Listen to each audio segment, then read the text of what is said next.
नमस्कार। मैं राजनीतिक परिवार में पैदा हुआ। जब मैं छोटा सा था 1980 में प्रियंका और मैं घर में लेई बनाते थे, रात को निकलकर पोस्टर चिपकाते थे। चुनाव समझता हूं। 20 साल से मैं स्वयं चुनाव लड़ रहा हूं। पोलिंग कैसे होती है, पोलिंग बूथ कैसे मैनेज किया जाता है, वोटर लिस्ट, फॉर्म 17, ये सब मैं गहराई से समझता हूं। कुछ समय पहले हमें दाल में काला लगा। चुनाव के नतीजे आते थे, मूड एक तरीके का होता था, रिजल्ट दूसरे तरीके का। मुझे याद है उत्तराखंड में हम चुनाव हारे। बाद में मैंने कैंडिडेट से पूछा कि जहां रोड शो हुआ था वहां जाके देखिए हमें कितने वोट मिले। हजारों लोग आए थे, पोलिंग बूथ में किसी ने वोट नहीं किया। यह असंभव था, यह हो ही नहीं सकता। उसके बाद छत्तीसगढ़ और मध्य प्रदेश के रिजल्ट, हमें लगा कुछ ना कुछ गलत हो रहा है। 2018 में मध्य प्रदेश में चुनाव होता है, हम जीतते हैं। हमारी सरकार चोरी हुई थी। 2023 में चुनाव होता है, मैंने अपने आंखों से भारत जोड़ो यात्रा में देखा, भयंकर एंटी इनकम्बेंसी, और हमें 65 सीट मिलते हैं। इम्पॉसिबल, हो ही नहीं सकता। और फिर महाराष्ट्र में पहली बार हमें सबूत मिला। विधानसभा और लोकसभा के बीच में जादू से नए वोटर आते हैं, और जहां भी इन नए वोटर्स ने वोट किया वहां वोट बीजेपी को गया। महाराष्ट्र चुनाव के बाद जब हमें डाउट हुआ, हमारे गठबंधन के सारे नेताओं ने प्रेस कॉन्फ्रेंस किए और हमने इलेक्शन कमीशन से कहा कि आप हमें वोटर लिस्ट दीजिए, वीडियो रिकॉर्डिंग दीजिए। इलेक्शन कमीशन ने मना किया। ना उन्होंने हमें वोटर लिस्ट दी और ना उन्होंने वीडियो रिकॉर्डिंग दी। डाउट हुआ, क्यों नहीं दे रहे, क्या कारण है? तो हमारे दिमाग में सवाल उठा, क्या इलेक्शन कमीशन बीजेपी की मदद कर रहा है? क्या इलेक्शन कमीशन ही इलेक्शन को चोरी करवा रहा है? इसके बाद हमने एक टीम सेटअप की और हमने उन्हें कहा कि आप जाइए, एक कंस्टिट्यूएंसी में जाके ढूंढिए, सच्चाई ढूंढिए, किस प्रकार से चीटिंग की जा रही है, किस प्रकार से यह काम किया जा रहा है और कौन कौन इस काम को कर रहे हैं। सबसे महत्वपूर्ण बात यह है कि इलेक्शन कमीशन डिजिटल डेटा नहीं देता है, फिजिकल डेटा देता है। मतलब लाखों कागज में वोटर लिस्ट दे देगा, मगर डिजिटल वोटर लिस्ट किसी को कभी नहीं देता है। क्यों नहीं देता? कारण क्या है? कारण है कि अगर डिजिटल डेटा मिल जाए तो इलेक्शन कमीशन की सच्चाई पूरे देश को पता लग जाए। हमने टीम को बताया, मैंडेट दी कि आप जाके चेक कीजिए, आप 5-7 सीटों पे पता लगाइए कि चीटिंग हुई, और अगर हुई तो कैसे हुई।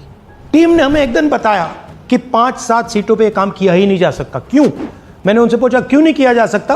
उन्होंने मुझे ये कागज दिखाए। ये जो कागज हैं, ये एक लोकसभा के कागज नहीं है, ये एक विधानसभा के कागज हैं, और इन कागजों को हमने मैन्युअली सॉर्ट करना पड़ा। और पूरा का पूरा काम जो हुआ है, इसमें 6 महीने लगे हैं, और एक असेंबली सीट में हम ये काम कर पाए हैं। क्यों? क्योंकि डिजिटल डेटा नहीं दिया जाता। अगर इलेक्शन कमीशन ने हमें डिजिटल डेटा दिया होता तो हम ये कार्रवाई पूरे देश में, हर लोकसभा में, हर विधानसभा में 15 मिनट में करके दिखा देते। हमारे पास अनलिमिटेड रिसोर्सेज नहीं है, इसलिए हमने ये रिसर्च सिर्फ एक लोकसभा में, एक विधानसभा सीट में की। मगर मुझ में अब पूरा भरोसा है कि ऐसी 100 से ज्यादा सीटें हैं हिंदुस्तान में। जो यहां हुआ है उन सीटों में भी हुआ है। और याद रखिए, अगर बीजेपी को 10-15 सीटें कम आती तो आज नरेंद्र मोदी प्रधानमंत्री नहीं होते, इंडिया गठबंधन की सरकार होती। जांच ने 5 तरीके की चोरी पकड़ी है। डुप्लीकेट वोटर, जिसका मतलब एक वोटर के नाम वोटर लिस्ट में अनेक जगह आ रहे हैं। फेक एड्रेस, मतलब एड्रेस है ही नहीं, या फिर house number 0। Bulk voter in single address, मतलब एक छोटे से घर में 40, 50, 60 लोग रह रहे हैं। इनवैलिड फोटोज, छोटी सी फोटो है या फिर फोटो ही नहीं है, और वो जो छोटी फोटो है वो दिखती भी नहीं है। कौन है, किसका चेहरा है, नहीं पता लग सकता।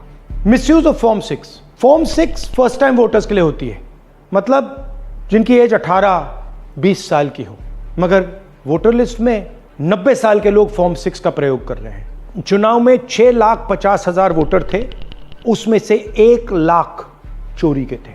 अब मैं आपको 5 उदाहरण देता हूं। ये देखिए, गुरकीरत सिंह डांग, इसका नाम 4 अलग अलग बूथों पे आता है। ये कैसे हुआ और क्यों हुआ? एक और उदाहरण, विशाल सिंह, वाराणसी में वोटर लिस्ट में नाम है और बेंगलोर में 2 बार वोटर लिस्ट में नाम आता है। क्या ये वाराणसी में वोट कर रहे हैं या बेंगलोर में वोट कर रहे हैं या दोनों जगह वोट कर रहे हैं? एक और उदाहरण देखिए, हाउस नंबर 0। तो आपने कभी सुना है हाउस नंबर 0? हमने तो नहीं सुना था, मगर बेंगलोर में हजारों हाउस नंबर 0 हैं वोटर लिस्ट पे। हाउस नंबर 35 की कहानी सुनिए। छोटा सा घर है, ज्यादा से ज्यादा 4 लोग रह सकते हैं, मगर इस 35 में 80 लोग वोटर लिस्ट में रजिस्टर्ड है। ये ईआरओ ने कैसे अप्रूव किया, क्यों अप्रूव किया, पता लगाना है। अच्छा, अब ये देखिए वोटर लिस्ट, इनकी फोटो देखिए, या फोटो है ही नहीं या फिर छोटी छोटी फोटो है जो दिख नहीं सकती। इन वोटर आईडीज पे वोट दिया गया है। अब मैं आपको बताता हूं शकुन रानी की कहानी। फर्स्ट टाइम वोटर बनी है, 70 साल की आयु है। एक बार फॉर्म 6 का प्रयोग किया और उसके कुछ ही महीने बाद दूसरी बार फॉर्म 6 का प्रयोग होता है। 2 बार इनका नाम वोटर लिस्ट में आता है और फर्स्ट टाइम वोटर की लिस्ट में आता है। ये फर्स्ट टाइम वोटर हो ही नहीं सकती। तो क्या शकुन रानी जी ने वोट किया या किसी और ने शकुन रानी जी के लिए वोट किया? ये ही छुपाने के लिए सीसीटीवी का डेटा हमें नहीं दिया जा रहा है। और ये शकुन रानी जी अकेली नहीं है, ऐसे हजारों लोग हैं जिन्होंने फॉर्म 6 का प्रयोग करके 2-3 बार वोटर लिस्ट में नाम डाला है। हमने पहले इलेक्शन कमीशन से इलेक्ट्रॉनिक वोटर लिस्ट मांगी थी, सीसीटीवी फुटेज मांगी थी। उन्होंने अपना काम नहीं किया, हमें नहीं दिया।